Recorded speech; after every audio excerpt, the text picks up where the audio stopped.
Well, welcome back, everyone. It's good to see you. My name is Dale Anderson, and we're still moving along in our series on the biblical doctrines of the faith, and we've been focused in the last few sessions on Jesus' future ministry, specifically his return to the earth. And we've taken the last few sections to start looking at the book of Revelation. We've worked our way through the first 5 chapters, and now we're at the place where we can start to take on some of the largest part of this book, chapters 6 to 22. And so I'm just going to kind of narrow down and do a series of different sessions where we're going to just narrow down the focus of this 4th section of the book to focus us in on different individual sections. And so in this 4th part of the book of Revelation, we're looking at chapters 6 to 22. We're going to narrow down to even different sections. And so within those chapters, 6 to 22, there's about 5 sections that we're going to look at. We're not going to deal with them all in this one video. We're going to just take each section on its own. And what we're going to do is focus in on what's happening. Now remember, in the first sessions I talked about that for John, in recording this revelation of what he's seeing, there were moments in time that he was seeing events unfolding, and these events were so overwhelming for him and so challenging for him that it left him in some sort of state where it's like he couldn't go on. And so I likened it actually to watching a movie where, we're watching the movie and then we go apart and we want to, well, wait a minute, what just happened? And so in order to not get lost in the story, we pause the movie and then we stop and we talk about it. And so we're going to give these particular parts names, all right? So as we're watching the storyline, as the movie is on play, we're going to call that a chronological section or the storyline. The actual narrative of the story of what's happening. And then when we press pause to stop and get greater understanding and explanation, right? When we press pause, we're going to call those sections angelic explanations, where an angel or a heavenly being or someone from the spiritual realm is explaining to us what just happened, so we get greater understanding and greater explanation. It seems like chapter 6 to 22 goes back and forth between the storyline and the narrative and a pause that explains to us what's just happened in the narrative. And it's really important that we see that back and forth so that we understand how the story is folding out. Because many can get confused. Many times we get confused thinking that an actual explanation is a part of the narrative when not necessarily so. It's just filling out more information. And so it helps us understand the sequence of events that's taking place. It's a powerful way of understanding the rest of the book. I want to give you a piece of advice because we're students in a school here. I want to give you a piece of advice. If you have a computer or a way of cutting and pasting, just as a learning tool, you're not doing anything to the word, you're not changing the word or anything. But what I did to help myself focus and study, what I did was I took the actual book of Revelation, chapters 6 to 22, and I identified these different chronological pieces, a part of the storyline, right? The narrative of the story. And I cut and pasted into a document, I took out the angelic explanations, the pauses. I took them out because I wanted to see that if I took out those explanations, would the storyline connect all the way through? And my friends, it was amazing. It was an amazing study. It's a great tool. You're not changing the word, you're just placing it in a different place to see if that storyline. I really want to encourage you that you actually do that. Cut and paste and create a document that helps you isolate the storyline so that you can see it, and as you read it out, you just go, my gosh, this is like really clear. This is really, really clear. When you take out those explanations, you see the narrative actually very clearly. So don't change the scriptures. You can take pieces out in order to create clarity, but remember, at that point it becomes a tool for you. It's not, you got to make sure that you leave the pauses and so forth in so that we have the scriptures intact. All right, let's look at, in this session, I want to take time just to look at chapters 6 and 7. This is our first section. So we're stepping into now part 4 of the book, chapters 6 to 22, and we're going to look at this first section, which is the first step into the storyline.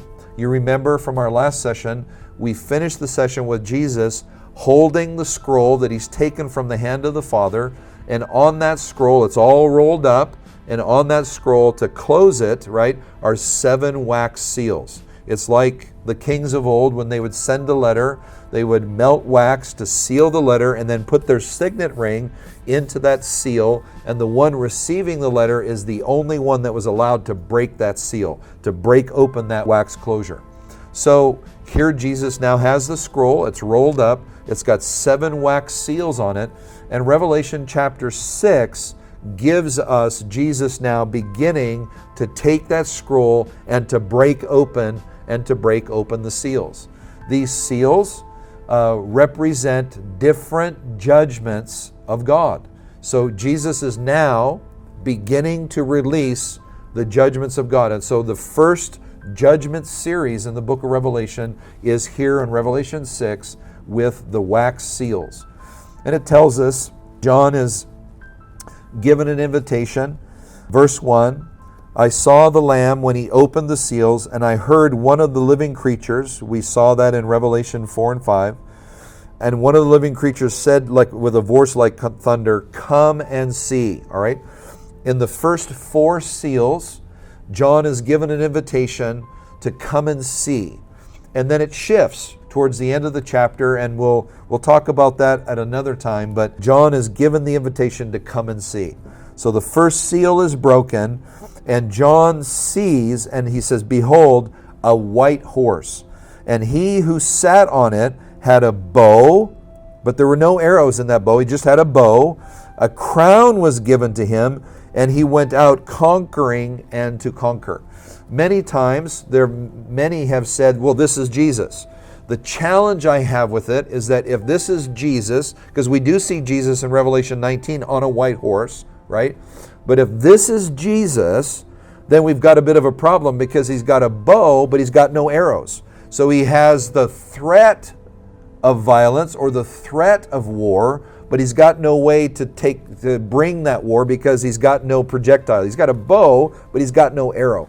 And so commonly, many times, commonly for many commentators, this is seen as the Antichrist emerging. He comes with the threat of war, but not the ability yet. He's still in God's hands, right? So he's got the threat of war, but he doesn't have the ability to actually bring war just yet. That's seal number 1. The conqueror is being loosed. The thing that I remember the most is, this one on a white horse. He's coming to conquer, right? It reminds me of Moses' great song as they watched the Egyptians destroyed in the sea, where Moses sings out, I will sing unto the Lord, for he has triumphed gloriously. This is in Exodus 15. The horse and the rider he has cast into the sea. My friends, that was Moses singing of a time where God released his people from the horse and the rider, Pharaoh, that came with his army against his people to try and take them again back into bondage. But there's coming a time where this Antichrist that is loosed, this one who comes to conquer, the conqueror, he comes with the threat of war in the beginning. He comes, God has a plan to cast him as well into the sea, to destroy him in the judgments of God in the same particular way. God has a plan for him. Well, let's keep going. The second seal is about now actually a horse, a different horse, the red horse who comes. And it says, and it was granted to this one, verse 4, sat on this red horse to take peace from the earth, and that people should kill one another, and there was given to him a great sword. In other words, okay, now here is this conqueror who was loosed in the first seal. Now this conqueror has the ability to bring war to the earth. Now he has the sword, and he's not seen as riding on a white horse. Now he's on the red horse that signifies the blood that he will spill, because now he has the actual power. He has the sword in his hand to take life from the earth. Chapter 6, verse 5, we look at the third seal. He opens the third seal, breaks the seal, and another horse, a black horse, and he who sat on it had a pair of scales in his hand. He's measuring the earth. And a voice in the midst of the 4 living creatures said, a quart of wheat for a denarii, and 3 quarts of barley for a denarii, and do not harm the oil and the wine. So here in this third seal, we have first seal, the threat of war. Second seal, war begins, and the scorched earth of this Antichrist, what he's doing is he's trying to take control of the earth by scorching the earth, as often many kings do. And so what he does is he creates famine and scarcity. In other words, the natural resources and the way of growing and the sowing and the reaping process, he's taken control of it. He's taken control of the marketplace. And so now this conqueror has not only conquered in terms of war, he's now conquered in terms of the finances of the earth. And he's holding on now to the money of the earth, the way that we can buy and sell. Here in the fourth seal, now we have full-on widespread death. John is told to come and see. And in verse 8, I looked and behold a pale horse, and the name who sat on that horse was Death and Hades, and power was given to them over 1/4 of the earth. My friends, imagine 1/4 of the earth, that they would be killed by the sword, or with hunger, or with death, or even the beasts of the earth. The lions and the tigers and the bears, coming after people, demonized now. It tells us that 1/4 of the earth will die. What an amazing, that is incomprehensible number. If you think today, for example, that there's 10 billion people on the earth, there's probably more like 8. But by the time the Lord returns, is getting prepared to return, there's 10 billion people on the earth. 1/4 of that amount would be killed in the opening of this seal. My friends, it's such a dramatic, terrible, terrible moment. We see in the fifth seal, as Jesus breaks the seal, this is Jesus breaking the seal, that great martyrdom and persecution hits the church. And the martyrs cry out from underneath the altar, "How long, O Lord, until you avenge our blood?" In other words, for the sake of preaching the gospel, they are being slaughtered and killed. And my friends, there are many who teach and preach that nothing bad will ever happen ever again because Jesus died on the cross.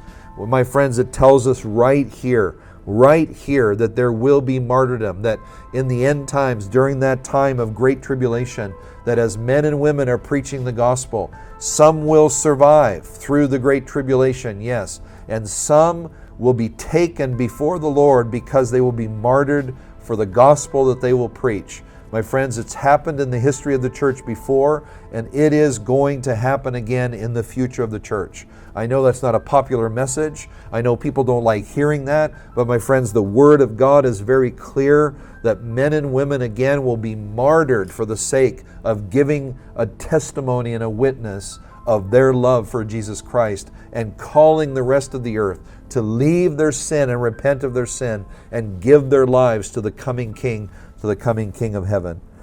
Well, we see here, and starting in verse 12, this great cosmic disturbances. What happens is Jesus breaks open the sixth seal, and there's these cosmic disturbances that take place. There's a great earthquake.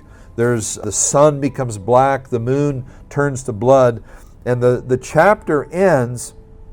The chapter ends starting in verse 16 and 17. Though the rich of the earth, the mighty men of the earth, they go, okay, we're no longer in control. And they say to the mountains, fall upon us and hide us from the wrath of the Lamb, for the great day of the wrath of God has come, and who is able to stand? It is a rhetorical question that chapter 7, and we finish this session looking at chapter 7, because chapter 7 actually is a pause. John goes, wait a minute, this is like people are dying, 1/4 of the earth, there's martyrdom, there's famine, there's pestilence. All these things are happening at the hand of Jesus breaking these seals. Oh no, I I love Jesus, but this is a Jesus I've never met before. Look at him, he's got fire in his eyes, he's purging the earth, he's allowing the Antichrist to come forth so that the Antichrist can have his moment to drive the earth in wickedness so that Jesus can have one final battle. And here at the end of this chapter, a great question goes out. The great day of the Lord, in other words, the day of the Lord is here, and who is able to stand? And all of chapter 7 finishes to answering that question. It's like a pause, first pause in the storyline. And basically in the first 8 verses, we're told that there's 144,000 people of the house of Israel. They are sealed with a great seal upon them to protect them. That seal is protecting their lives. And then a great multitude, verses chapter 9, verse 9 to the end of the chapter, this great multitude, a great worldwide harvest of men and women who enter into the kingdom. They give their lives to the Lord, and whether their life is spared and they live physically through the tribulation, or whether their lives are taken in martyrdom, either way they are protected by the Lord, because the Lord knows those who are His. And so, my friends, chapter 6 is the beginning of the seals, Jesus breaking open the seals so that He can read the scroll. Dramatic things happen on the earth. And chapter 7 is an explanation, answering the question at the end of chapter 6, who can endure this day? Those who have been sealed by God, those who have given themselves to the Lord and received His seal, His mark. Not the mark of the beast, the mark of God upon their lives. Those are the ones that are protected.